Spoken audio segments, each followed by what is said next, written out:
Kata Anas bin Malik, asal-asalnya aku tak suka makan labu, tapi bila aku tengok Nabi SAW suka sangat makan labu, sampai setiap kali ada orang buat serawah labu, gulai labu, bubuk labu, segala labu-labu, labu-labi, itu lain, segala jenis labu, sampai Nabi tercari-cari. Maka aku pun mulai hari itu, walaupun aku tak suka makan labu, aku paksa diri aku, kerana itu sunnah Nabi. Itu nasi lemak ayam cara kan, buat nasi lemak labu, siapa itu yang Nabi suka. Maknanya kalau kita hari ini macam Nabi Yunus, dia rasa benda tu marah dia, Allah marah dia. Sebab tu kita kena ingat, orang marah maki semua, kalau benda tu baik, Allah Ta'ala sebut, kalau benda tu kamu rasa tak bagus, kadang-kadang dia bagus di sisi Allah Subhanahu Wa Ta'ala. Dan kena sabar sahaja, kena sabar sahaja. Yang kita cepat ni. Jadi kalau satu contoh lagi, lepas banjir kat Kelantan, orang pergi tanya peniaga-peniaga dekat Kelantan ni, macam mana you punya bisnes? Kata dia, kalau hari-hari banjir pun bagus. Apa sebab lah? Kata dia, lepas pada banjir ni, perabot, petik air apa semua, semua orang mai beli. Kalau selalu banjir pun bagus, kata dia. Kedai duduk tak bukit, tak kena banjir.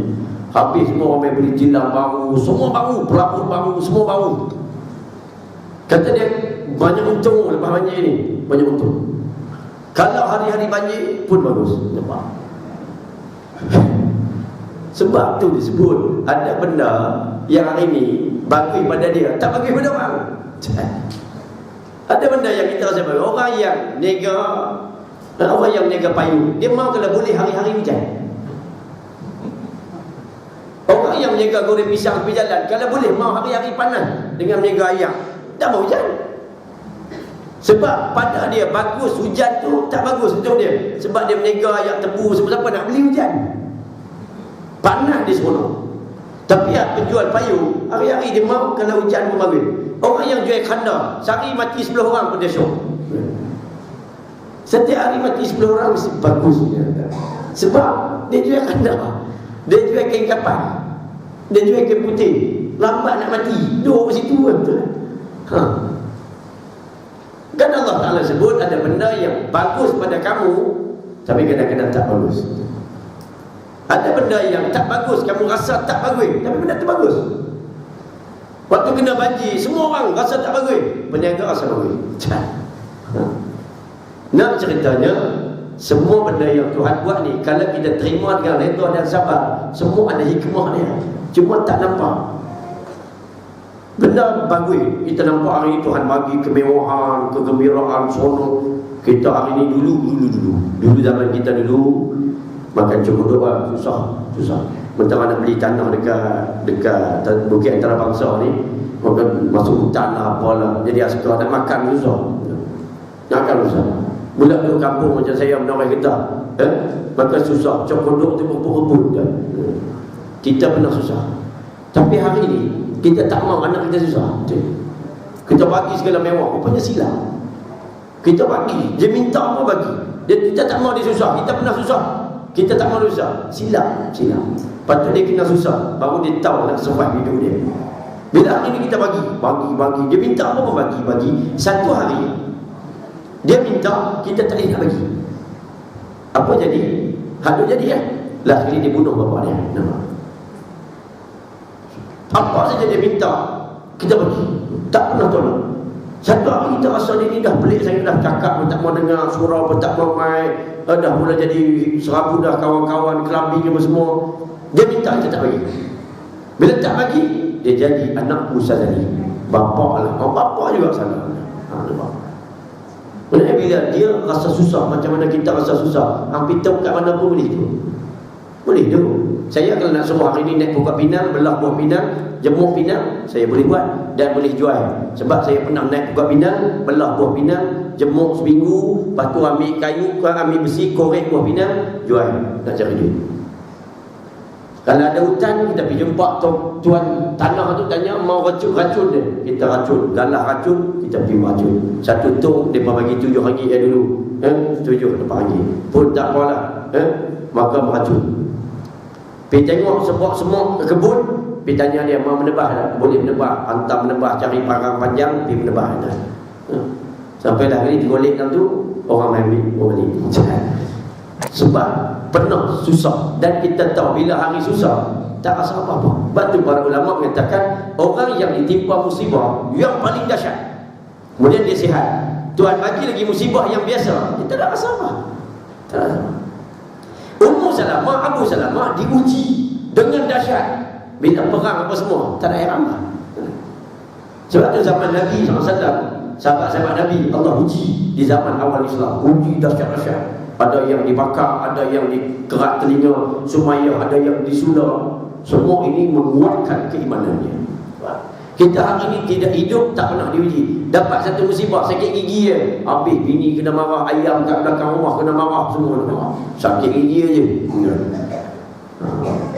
Maka kalau orang diuji dengan dahsyat, kemudian Allah bagi yang biasa-biasa, tak rasa apa-apa. Nak menunjukkan bahasanya sahabat Nabi, mereka beribadah, luar biasa ibadah, khusyuknya luar biasa. Bila dia semayang, dahsyat-dahsyat dengan khusyuk dia. Bila diuji dalam semayang, orang melintah ke, nyamuk gigi ke, tak ada. Tak ada. Kita sebab semayang kita ni tak pernah kita khusyuk dan sebagainya. Bila kita kena uji nyamuk je, Allah, nyamuk pula dah. Nak tampak darah pula nampak dia colok. Oh, dia main tani pula. Yang dia memang duduk rumah, dia asyik jolok nyamuk juga. Jadi kita diuji dengan benda-benda yang simple-simple pun kadang-kadang gagal. Gagal kita. Sahabat Nabi sampai merangkak-rangkak untuk ismayang berjemaah. Maka kalau hari biasa tak ada masalah. Nabi mula test sahabat Nabi pergi perang. Bila pergi perang, Nabi sebut walaupun tengah perang kita akan semayang berjemaah. Sahabat Nabi tak apa ni, payah ni. Tak ada masalah benda ni. Semayang. Sahabat Nabi tak nak komplain bahawa semayang. Tengah perang pun semayang berjemaah. Waktu tak perang tak ada masalah. Penuh masjid. Kita tak perang pun tak main juga. Kalau perang, tak ada apa. Tak ada apa. Maka sebab itulah hari ini, kita hari ini musibah paling besar apa dia? Baik. Dia ada satu doa yang dibaca oleh Nabi SAW kepada kita semua lah. Ada satu doa yang sangat jayid yang dibaca oleh Nabi SAW yang dinamakan sebagai musibah. Nabi SAW sebut wala taj'al musibatana fi dinina. Ya Allah, janganlah kamu jadikan musibah kami pada agama.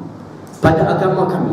Para ulama mengatakan musibah dunia, sakit, demam, rumah rosak apa semua, kita runsinglah musibah dunia. Tapi tak besar. Yang berlaku di akhir zaman musibah agama. Apa dia musibah agama? Yang pertama, malas beribadah. Musibah agama. Kerana dia mengurangi agama kita sendiri, iman kita kurang. Yang kedua, para ulama sebut musibah besar kepada agama, malas hadir pengajian. Musibah tuan, musibah. Saya sebut dah kot tu. Sufyan As-Sauri, dia pergi melawat Palestin, duduk di Palestin 3 hari. Dia ni seorang alim, ahli hadis, 3 hari duduk di Palestin. Tak ada seorang pun orang Palestin yang main tanya hukum hakam, yang main nak mengaji dengan dia. Dia ni ahli hadis, semua orang kenal. Hafal hadis 400-500 ribu hadis. Dia pergi masuk dalam bumi tu, tak ada orang nak main tanya apa pun. Last sekali kata dia, keluarkan aku daripada bumi ni, daripada kampung ni, kerana kampung ni sudah mati penduduknya. Musibah pada agama. Manusia bila tak mengaji, dia jahil, dia semayang pun dia sambut. Sami-Allahu liman hamidah, tangan duk goyang dia sujud. Tangan duk goyang lagi sujud dah. Belum tamak nina, semayang tak sah. 60 tahun buat macam tu, 60 tahun semayang tak sah. Sami-Allahu liman hamidah, tangan duk goyang ni sujud dah. Jangan kena stop, baru boleh sujud. Tamak nina, walaupun sah sekadar subhanallah, kena stop dah. Kita tengok ikut mazhab Hanafi. Dia punya mazhab Hanafi, dia duduk antara dua sujud, dia tak nak baca Rabbighfirli. Itu kita tengok bangunan dia semayang, dia sujud, dia bangun, sujud pula. Sebab mazhab dia tak ada Rabbighfirli warhamni wajburni warfa'ni, mazhab dia tak ada. Tapi mazhab dia sebut juga kena ada tamak nina. Dia pun tak tahu. Dia sujud, Allahu Akbar, sujud pula. Tak ada tamakninah, tak sah juga ni. Dia cuma dalam mazhab dia tak ada bacaan dulu. Tamakninah adanya. Masalah dia pun tak tahu. Sebab musibah pada agama. Yang tiga para ulama menyebut musibah pada agama ini ialah malas berdakwah. Malas berdakwah. Bila tak ada siapa nak berdakwah, masyarakat jadi apa hari? Kan jadi tuan. Musibah pada agama, maksiat, kecurian, jenayah, kes rogol, buang anak, orang tak tutup aurat, orang tak semayang. Allah. Kemudian yang keempatnya, para ulama sebut musibah pada agama ialah malas berjuang. Perjuangan ni macam-macam. Ada orang berjuang dalam bidang ekonomi Islam ni, ada orang berjuang dalam politik Islam ni, ada orang berjuang dalam dakwah Islam dia, ada orang berjuang dalam engineering Islam dia. Dia jadikan macam mana Kelang tu ada kuliah tu, setiap tempat boleh berdakwah. Sahabat kita yang panggil kuliah apa semua bukan ustaz. Bukan bidang dia menghidupkan tempat ni.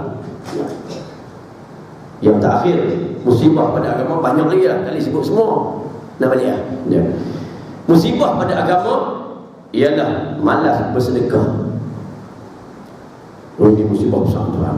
Sebab zaman Nabi lagi, Nabi SAW sebut dalam Quran, tuan kalau tuan-tuan tengok bab dakwah, bab perjuangan, semua ayat dia akan sebut hendaklah kamu infakkan harta kamu dan jiwa kamu. Harta dulu. Sebelah kali Tuhan sebut bab gabungkan harta dengan jiwa.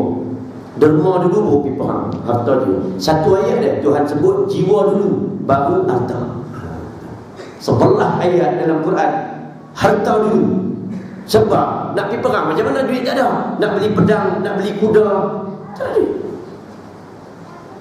Maka mesti kena ada duit nak buat kerja agama. Walaupun duit bukan segala-galanya, tapi hari ini segala-galanya memerlukan duit. Anak nak ngaji sekolah agama, nak ngaji private sekolah agama, sebulan 500. Tak ada 500, tak boleh ngaji. Maka bukan, duit ni bukan segala-galanya, tapi segala-galanya memerlukan duit. Kita nak buat surau ni, tak ada duit, tak jadi. Dengan ekor nak bayar bulan-bulan, ingat murah. Sebab tu musibah pada agama apabila manusia jadi bakhil. Jadi bakhil.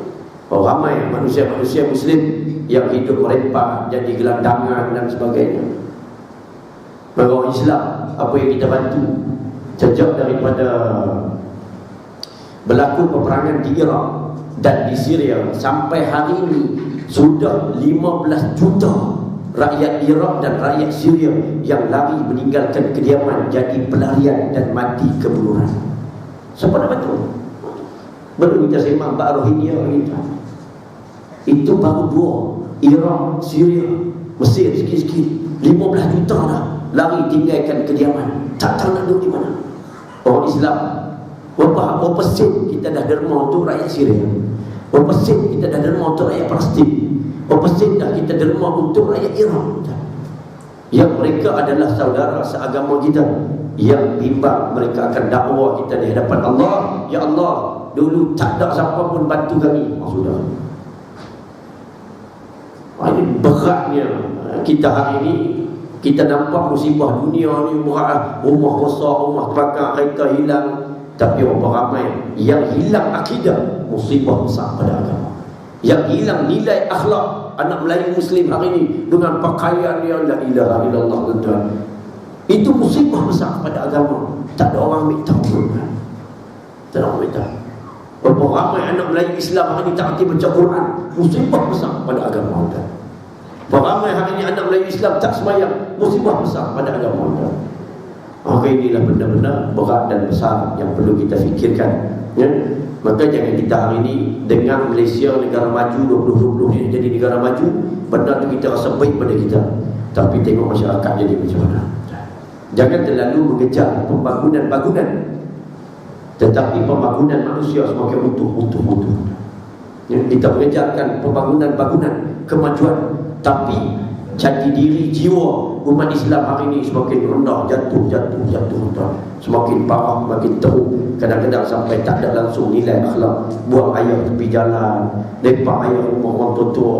Oh Tuhan, ini bukan cerita tepi jalan dah. Ini benda yang realiti sedang berlaku. Sebab manusia jiwa tak bunuh orang, gaduh-gaduh bunuh. Punya tak adanya jiwa. Berkelih-kelih sikit, aksiden kereta sendiri orang sini tahu, sendiri belanga sikit pun keluar bawa besi pun hantar mati terus. Hari ini punya jiwa dia, punya teruk dia, miskinnya kita dari segi adab, dari segi akhlak, dari segi iman, dari segi akidah. Maka rosak binasa dunia ni disebabkan kita mengejar pembangunan. Kita tak mengejar pembangunan kemanusiaan. Zaman Nabi bangunan mendadak, tapi kemanusiaannya hebat sampai boleh 2/3 dunia dikuasai oleh orang Islam. Hari ini orang Islam paling ramai, dan dalam keadaan ramai inilah orang Islam paling hina, dibunuh, dicincang, dirogol dan ya, sebab kita jauh dengan Allah Subhanahu Wa Taala. Marilah malam ini kita melihat beberapa cerita-cerita ni membawa kita kepada mendekatkan diri kepada Allah Subhanahu Wa Taala. Apa saja perintah Allah, susah senang jalan dia. InsyaAllah akan ada kebaikan. Inna ma'al usri yusra, fa inna ma'al usri yusra. Di dalam kesukaran, kesusahan akan ada kesenangan.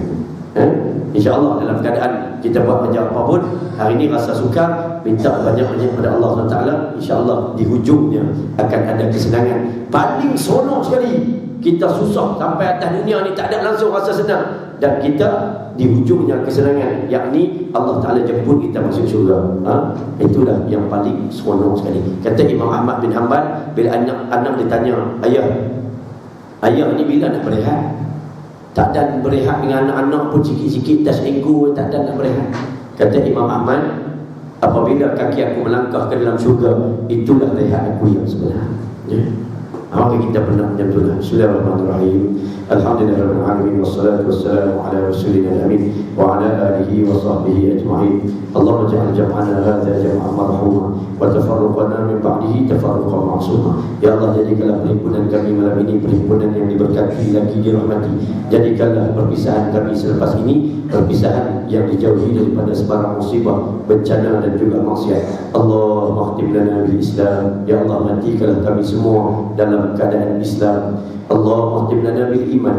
Ya Allah, matikanlah kami semua dalam keadaan memiliki iman. Allahumma khtim lana bi husnil khatimah. Ya Allah, matikanlah kami semua dalam keadaan mati yang paling baik. Wa la takhtim alaina ya Allah bi su'il khatimah. Jangan ya Allah, jangan matikan kami dalam keadaan mati yang paling buruk. Wa sallallahu ala sayyidina Muhammad wa ala alihi wa sahbihi wa baraka wa sallam. Walhamdulillahirabbil alamin. Minta maaf banyak-banyak jika ada kesalahan bahasa, salah silap dan sebagainya. Moga Allah Subhanahu Wa Taala mengampunkan saya dan memaafkan saya. Ada masa yang lain insya-Allah jumpa lagi. Aqulu qawli hadza wa astaghfirullahalazim li wa lakum. Wassalamu alaikum warahmatullahi wabarakatuh.